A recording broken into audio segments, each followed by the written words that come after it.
ሰላም ሰላም በኢትዮጵያ ወርቅ ገበያው ማለት ነው በጣም የሚዋዥቅበት ወይም ደግሞ ከፍ ዝቅ የሚልበት ሰዓት መሆኑ ይታወቃል። በተለይ በዚህ ሰዓት ላይ ስለዚህ ደግሞ የዛሬውን ገበያ ሁኔታ ስንሸጥ ሊገጥመን የሚችለውን መረጃ በዝርዝር የምንመለከት ይሆናል። የወርቅ ዋጋንም በተመለከተ የተወሰኑ ወሳኝ የሆኑ መረጃዎችን የምናቀርብላችሁ ይሆናል። ኢትዮጵያ በዛሬው መረጃ ቀደም ባለው ቪዲዮ ማለት ነው ከዚህ ቪዲዮ ቀደም ባለው በጥሬው እንዲሁም ደግሞ ዋና ካራቱን በሚመለከት መረጃን ለቅቄላችኋለሁ። ሁሉንም ካራቶች ከፈልጋችሁ ደግሞ እሱ ላይ ማግኘት ትችላላችሁ። በዚህ ላይ ግን በዋናነት በኢትዮጵያ የወርቅ ዋጋ መቼም በሁለት ይከፈላል። የመጀመሪያው በብሔራዊ ባንክ ተመን በማዕድን አውጪዎች የሚወጣው ነው። ሁለተኛው ነገር ደግሞ በጌጣጌጥ መሸጫ ሱቆች ዋጋ በሁለት አይነት መንገድ ልዩነት አለው ማለት ነው። የመጀመሪያው በኢትዮጵያ ብሔራዊ ባንክ ወይም ደግሞ የማዕድን አውጪዎች የሚያወጡት ወርቅ አለ። እሱ የጥሬው ወርቅ ዋጋ ይባላል። እሱ በሚመለከት ሁልጊዜ በየቀኑ ዕለታዊ የሆነ የወርቅ ዋጋን መረጃ በቻናላችን ላይ ታገኛላችሁ። በመግባት ሰብስክራይብ በማድረግ ሼር በማድረግ እንዲሁ ሁሌ መከታተል ይቻላል ማለት ነው። ዛሬ ግን ምን ይመስላል የሚለውን በደንበኞች እንዴት አድርገን በምንሸጥበት ሰዓት ላይ በስንት ልንሸጥ እንችላለን የሚለውን ዋና የወርቅ ካራቶች የምነግራችሁ ይሆናል። ለዚህ ዩቲዩብ ቻናል አዲስ ከሆናችሁ ሰብስክራይብ በማድረግ ቤተሰብ ሆኑ። እንደነገርኳችሁ እንግዲህ በኢትዮጵያ ከሚገኙ ካራቶች ዋና በተለይ ደግሞ ገበያ ላይ በስፋት ከሚውሉት የወርቅ ካራቶች መካከል 21 እና 18 ናቸው። 21 እና 18 ካራት እንግዲህ እንደነገርኳችሁ የመጀመሪያው ባላቸው የወርቅ ይዘትነት ተፈላጊ ናቸው በጣም። 21 ካራትን ስንመለከት በተለይ ጠንካራ ነው፣ ነገር ግን የ18ን ያህል አይደለም። ጥሩ የወርቅ ይዘት አለው። ከ87% በላይ ማለት ነው። ጥሩ የሆነ የወርቅ ይዘት አለው። በተጨማሪም ስታረጉት ከለሩ ድምቀቱ በቃ ሌላ ነው። የወርቅ የሚያስብለው እንግዲህ 21 ካራት ነው። ነገር ግን ደግሞ ከሱም ብዙም ሳይራራቅ 18 ካራት የሚባለው ደግሞ የ21 ካራትን ያህል ንጽህና የ21 ካራትን ያህል ድምቀት ባይኖረውም ነገር ግን ጥንካሬ አለው። በተለይ ደግሞ በመካከለኛው በአውሮፓ በአሜሪካ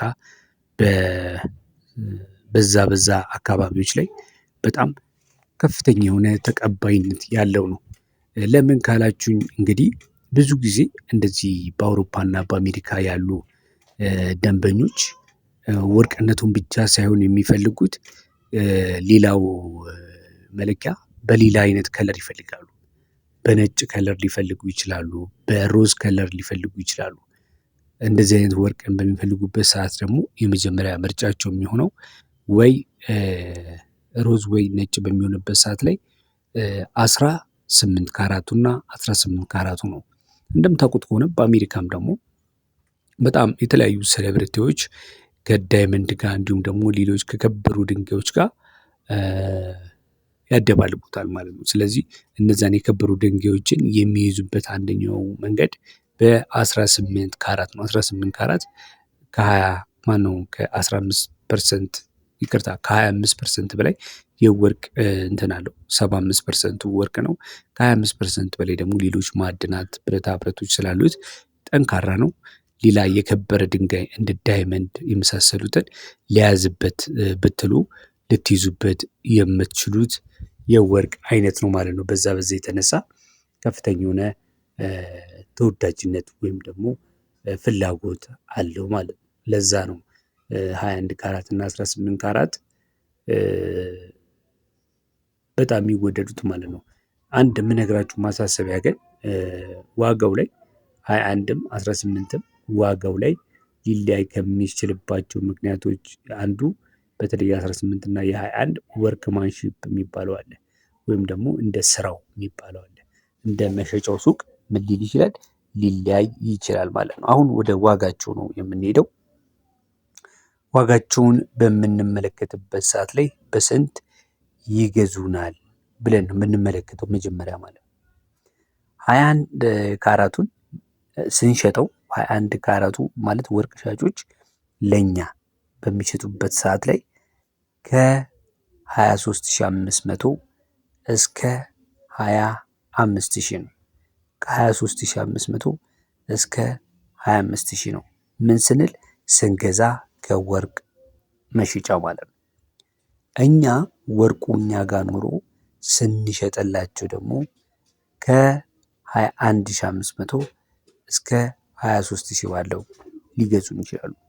እንግዲህ ልዩነቱ በምንገዛበትና በምንሸጥበት ሰዓት ላይ ሚኒመም የ2000 ብር እንዲሁም ከዛም ከፍ ሊል ይችላል እስከ 3000 ብር ዲፈረንስ ሊኖረው ይችላል ማለት ነው። ይሄ የስንት ነው?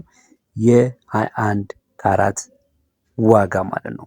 በሱቆች ላይ ግምታዊ ነው ልናደርግ የምንችለው ከዚህ እስከዚህ ነው ብለን ልንናገር የምንችለው ማለት ነው። ምክንያቱም ከሱቅ ሱቅ የሚገዙበትም እንዲሁም ደግሞ የሚሸጡበትም ዋጋ ስለሚለያይ ማለት ነው። ይህን መርሳት የለባችሁም። ምንድን ነው ዋጋው ላይ ሊያሳድር የሚችለውም ብለን ከዚህ በፊትም በተለያየ ቪዲዮ ላይ ነግሬያችኋለሁ። የመጀመሪያው የዓለም አቀፍ የወርቅ ዋጋ አለ። በተለይ ደግሞ በዓለም አቀፍ ገበያ ላይ የዶላር እንዲሁም ደግሞ የኢንፍሌሽን ዋጋ በሚጨምርበት ሰዓት ላይ አንዱ ያ ነው። ሌላው ደግሞ ምንዛሬ በሚለወጥበት ሰዓት ላይ እንደምታውቁት ከሆነ በኢትዮጵያ ያለው የዶላር ምንዛሬ መጨመር በቀጥታ የወርቅን ዋጋ ይሰቅለዋል። ምንም አይነት ጥያቄ የለውም። ሌላው ደግሞ የብሔራዊ ባንክ ማበረታቻ የሚባለው ነው። መንግስት ወርቅን ወደ ባንክ ለማስገባት የሚሰጠው የፐርሰንት ማበረታቻ ለጥሬ ወርቅ አቅራቢዎች ዋጋውን ከፍ ሊያደርጉ ይችላል። በዚህ የተነሳ ለደንበኛ ከመሸጥ ይልቅ ኢንሰንቲቭን መመልከት ወደ ብሔራዊ ባንክ ገቢ ሊያደርጉ ይችላሉ ማለት ነው። ያም በከፍተኛ ደረጃ ወርቅን ሊሰቅል ይችላል ማለት ነው። እንግዲህ የያዙት ወርቅ ስንት ግራም እንደሆነ የት አካባቢ እንደምትገኙ ኮመንት ሴክሽን ላይ ከጻፋችሁልኝ ምናልባት ሌላም ገዢም ሊኖር ይችላል፣ ሻጭም ሊኖር ይችላል። በዛም ልትጠቀሙ ትችላላችሁ እና ግምታዊ ዋጋንም በዛው ማግኘት ይቻላል። በዛም አንዳንድ ነገሮችን ከፈልጋችሁ ዲስክሪፕሽን ላይ ማስቀምጥላችሁ ስልክ አለ። ምናልባት ከገዢዎች ከሻጮች ጋር እንግዲህ ደረሰኝ ካላችሁ የምትሸጡ ከሆነ ደረሰኝ ካላችሁ የገዛችሁበት ቦታ ህጋዊ ከሆነ ምናልባት ህጋዊ የሆኑ ሱቆችን ላገናኛችሁ እችላለሁ ማለት ነው። ስልክ ላይ በተቀመጠው ስልክ መረጃ መለወጥ እንችላለን ማለት ነው። ዲስክሪፕሽን ላይ አስቀምጥላችኋለሁ። በመቀጠል የምንመለከተው የ18 ካራቱን መረጃ ነው። 18 ካራቱ በስንት ማግኘት እችላለሁ ካላችሁኝ ከ22000 እስከ 23500 ነው የሚሸጠው። ከ22000 እስከ 23500 18 ካራቱን በሱቅ መደብር ላይ ይሸጣል። የሚገዛው ደግሞ ከ18 እስከ 19 ሺህ ነው። ይህ እንግዲህ በተለያዩ የወርቅ ዳታዎች ሰመራይዝ አድርገን ስንመለከተው ነው እንጂ የአንድን ሱቅ ዋጋ መግዣ አይደለም እየነገርኳችሁ ያለሁት። በርከት ባሉ ሱቆች ላይ በአማካይ ሊገዟችሁ የሚችለው ከ18 እስከ 19 ባለው ሊገዙ ይችላሉ ማለት ነው። ኦልሞስት ይሄም በካራት ደረጃ የ2000 አካባቢ ቅናሽ አድርጋችሁ ልገዙ ትችላላችሁ ማለት ነው።